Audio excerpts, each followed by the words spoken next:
right, welcome back. One of the questions that I always get as a soaper is why do soapers add milk to soap? And there are so many good benefits to adding milk to soap, which is why a lot of us do it. First of all, it adds sugars and fats and vitamins to your soap, which of course will translate into your skin. The fats in it will create a more creamier, moisturizing soap bar. It feels a little more silkier on your skin, and it's really good for those with sensitive skin. The sugar is going to boost the lather because we know how we love like our lather and our bubbles. So the sugars that are within the milk, just like the natural sugars, are going to boost that lather and give you a more creamier, bubbly lather. Most milks have vitamins A, D, B6. Some of them have E in it, and all those vitamins are really good for nourishing your skin. So why not add milk? It's a natural ingredient to add. Now, there are different types of milk, and for the most part, they kind of all operate the same, but some of them have some more added benefits. One of the most common milks that's used is goat milk. You'll see it everywhere, the goat milk soapers. And goat milk is really good because it is very gentle and soothing, gentle enough for a baby, but strong enough for an adult skin. It's like a really catch-all great milk to use, but then there are some people who want to stay on the vegan side. And if you want to stay on the vegan side, then coconut milk is a great option for you. Coconut milk is going to operate very similar to the goat milk. It's still going to be really good for sensitive skin, those with eczema, acne, psoriasis, just any kind of skin sensitivities. And it's also going to add a very rich and creamy lather. Oat milk is another option, and that's really good during like these winter months. Like I'm in Florida, so we don't have real winters, but for those of you all that do have real winters, oat milk is really great for skin or using in your soap during the winter time. And that's because the vitamins in oat milk will really calm irritated skin. So if you're having like a flare up of any skin condition, oat milk is really good to just lather on that. So even if you put oat milk directly on your skin, it's really good for just calming that irritation. So why not add it to your soap? There are other milks like almond milk and hemp milk. I have never used hemp milk, but I am thinking about trying that. I have used almond milk, and let me tell you, I don't think I have. I'm trying to like look there. I don't think I have like any of my soap bars that I made with the almond milk. The only thing I will say with that is I made a lavender. I'll see if I can like find it and insert it like somewhere here. But I made a lavender soap with the almond milk, and it gave me like the little kind of like milk spots like. So I just wanted to come in and interrupt my regular programming to talk about the almond milk. So I did find the photos, which I'll insert here.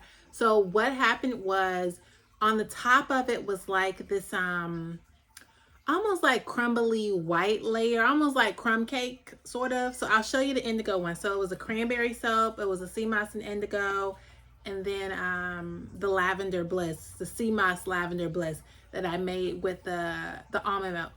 And so with the indigo, there was, you could see it, I guess I didn't take pictures of the other ones, but there was like this crumbly like white, almost like soda ash, but not necessarily soda ash.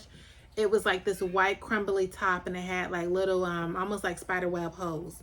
So those were on the top of the soap. So what I did was I just carved it all off. So as you can see with this lavender soap, I made it like this oval shape on the top to get rid of it. So, and it only happened with those soaps. Like I've used almond milk before, but like I said, I think it was because in that case I used almond milk with vanilla. So if you are gonna use almond milk, again, use the unsweetened, no vanilla, no added stuff, just like almond milk. Good. Sometimes I freeze the milk, like goat milk for sure, I'm gonna freeze. But with the almond milk, I'm trying to think back because I haven't used almond milk in soap in a long time, but I did do my lavender bliss, and I think I did my southern peach. I did them with almond milk, so I substituted the distilled water for almond milk. And the lather was on point. The soap was extra moisturizing. Like the effect of the soap was still good, but it did not look like it would have looked with goat milk or any other milks. And I think it was just because I failed to shake first before I used the almond milk. So if I find like a photo of those, I'll definitely insert them. But almond milk is just as good to use too. And so the thing was, the other issue was when I used my almond milk, I used the almond milk with vanilla.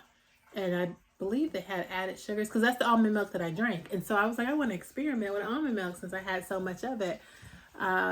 So I think that was also what kind of hurt it a little bit because there was an added vanilla to it. So it wasn't just like natural almond milk unsweetened. It was sweetened with vanilla.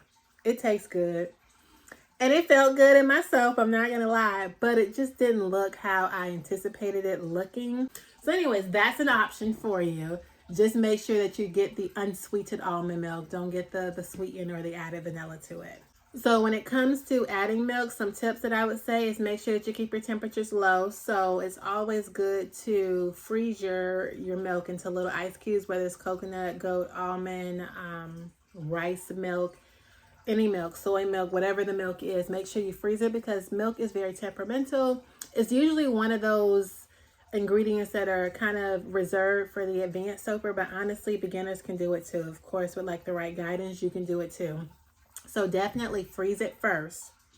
After you freeze it, when you are adding it to when you're adding your lye to that milk, I put it in an ice bath, which I will insert a little clip of that here, but I put it in an ice bath because I want to keep those temperatures low. And the lower they are, the more success that you'll have with your soap. When you're adding the lye to the goat or the milk cubes, make sure you add it slowly and just stir as you're adding it. You want to add it slowly because you don't want it to, just kind of be like a bunch of fire because it's really hot thrown on the ice cubes. You want it to slowly melt so you can kind of maintain those temperatures because you definitely want to keep them low. And when I say keep them low, you want your temperatures to be no higher than 100 degrees. I like to keep it around like between 80 and like 92, 93. So that's why I put it in the ice bath. And sometimes it gets even lower, which is fine. But the lower the temperature is, the more likely you're not going to scorch your soap, you're not going to burn it, and you're going to be able to retain all those nutrients when you're making your soap. So you want to keep those temperatures really low. If you want to try that, even as a beginner, and you want to do it with someone who's experienced in the field, then definitely check out the comments below. You'll be able to click on that link to join my private class. But thank you guys for tuning in.